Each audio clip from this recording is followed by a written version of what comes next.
En el siglo XVII, Gregorio Mendel realizó sus experimentos de cruce de plantas de chícharo en el jardín del monasterio de Brunn, Austria, donde era profesor. Seleccionó ejemplares de chícharo por ser una planta anual de caracteres contrastantes y que se autofecunda. Tras sus investigaciones, Gregor Mendel concluyó sus trabajos enunciando 3 leyes, consideradas a día de hoy la base de la genética actual. Estas leyes explican y predicen cómo serán los nuevos fenotipos, es decir, caracteres físicos de un nuevo individuo. Primera ley de Mendel. Ley de la uniformidad. Durante sus investigaciones, Mendel utilizó distintas variedades de guisantes. Para sus experimentos, estas plantas reúnen una serie de características que resultan ventajosas en estos estudios. Es decir, 1. Presentan características fácilmente distinguibles en su aspecto exterior. 2. Son vegetales con abundante descendencia. 3. Son vegetales fáciles de cultivar. 4. Sus flores se pueden autopolinizar y además permiten la polinización cruzada.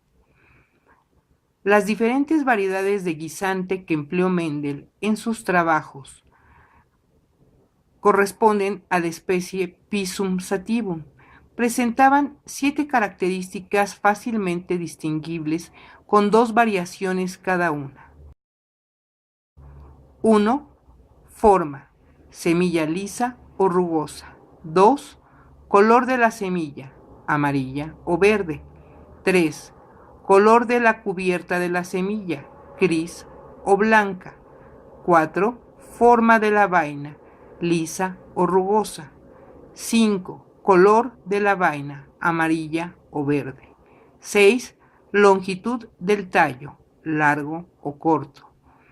7. Posición de la flor: a lo largo del tallo, es decir, axilar, o en las puntas del tallo, es decir, terminal. La primera misión de Mendel fue la obtención de plantas de líneas puras para las 7 características observadas. Para ello, consiguió que plantas con la misma característica se autofecundaran varias veces hasta que la característica buscada apareciera de manera invariable durante varias generaciones. Por ejemplo, una línea pura con plantas de semilla amarilla durante varias generaciones. Tras obtener las líneas puras, Mendel comenzó haciendo cruces monohíbridos, transfiriendo el polen de ciertas plantas hacia plantas con la característica contraria, siguiendo el ejemplo llevando el polen de plantas con semilla amarilla a polinizar plantas de semilla verde. Se conocen como generación progenitora o generación P a las primeras plantas que Mendel utilizó en sus cruces y generación filial o F1 a sus descendientes. Al cruzar la generación P, obtuvo plantas de un tipo en la generación F1, por lo que decidió llamar caracteres dominantes a los que aparecieron en la F1 y caracteres recesivos a los que no se presentaron en la F1. Tomando un ejemplo, al cruzar planta de semilla lisa con planta de semilla rugosa, Mendel observó que en la F1 solo se presentaron plantas de semilla lisa, caracteres dominantes, y ninguna planta con semilla rugosa, es decir, caracteres recesivos.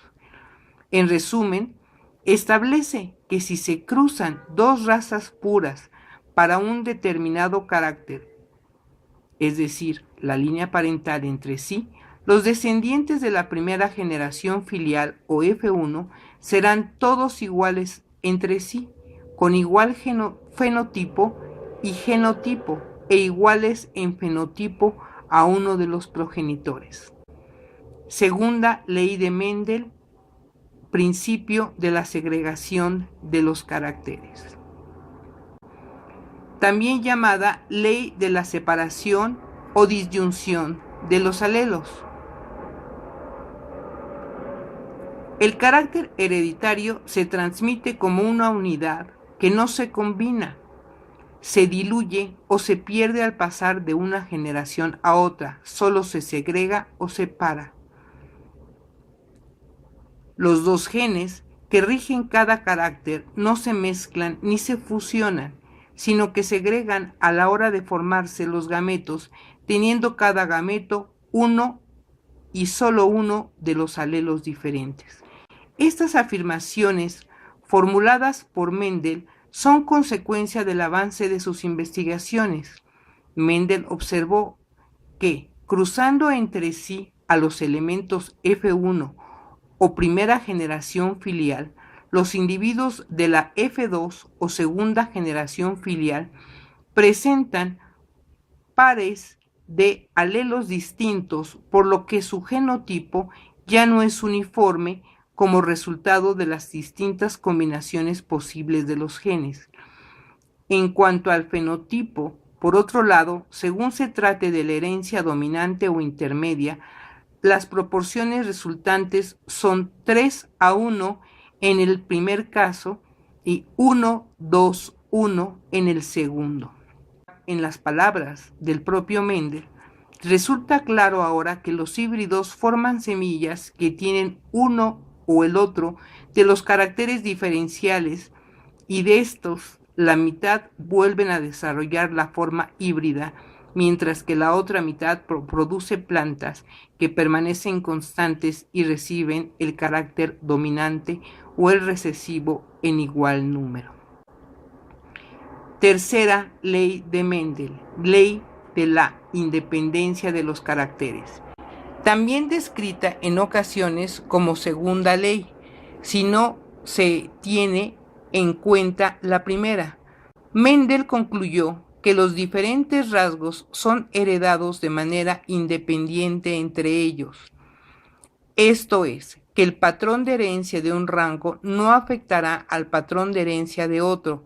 Esta afirmación solo se cumple en aquellos genes que no están ligados en diferentes cromosomas o que están en regiones muy separadas del mismo cromosoma, es decir, que siguen las proporciones 9:3:3:1. Como consecuencia del principio de la transmisión independiente, si consideramos dos caracteres a la vez al cruzar individuos dihíbridos de la F1, es decir, híbridos para ambos caracteres, en la segunda generación filial, F2, aparecerán las proporciones 9, ambos caracteres dominantes, 3, un carácter dominante, 3, el otro dominante, 1, ambos caracteres recesivos. Interpretación del experimento de Mendel. Los resultados de las investigaciones de Mendel, y en concreto esta tercera ley, refuerzan el concepto de que los genes son independientes entre sí y que no se mezclan ni desaparecen en sucesivas generaciones.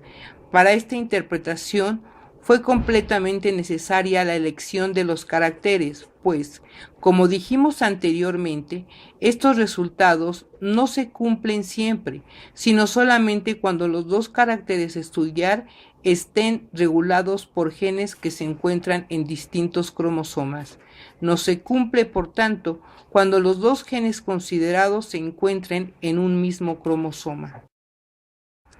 Conclusiones. Gregor Mendel es considerado el padre de la genética moderna, a la que contribuyó enormemente con sus investigaciones sobre herencia mediante los enunciados de las tres leyes aquí comentadas. En resumen, Mendel demostró que, en la primera ley, al realizar los cruces de razas puras, la primera generación filial resultarían heterocigotos y dominantes. Con la segunda ley, al cruzar unos ejemplares del resultado de la F1, observó que las características que habían desaparecido en la primera generación volvían a manifestarse en la segunda generación. En la tercera ley se hace referencia al caso de que se contemplen dos caracteres distintos. Cada uno de ellos se transmite siguiendo de manera independiente las leyes anteriores, como si no existiera presencia del otro carácter.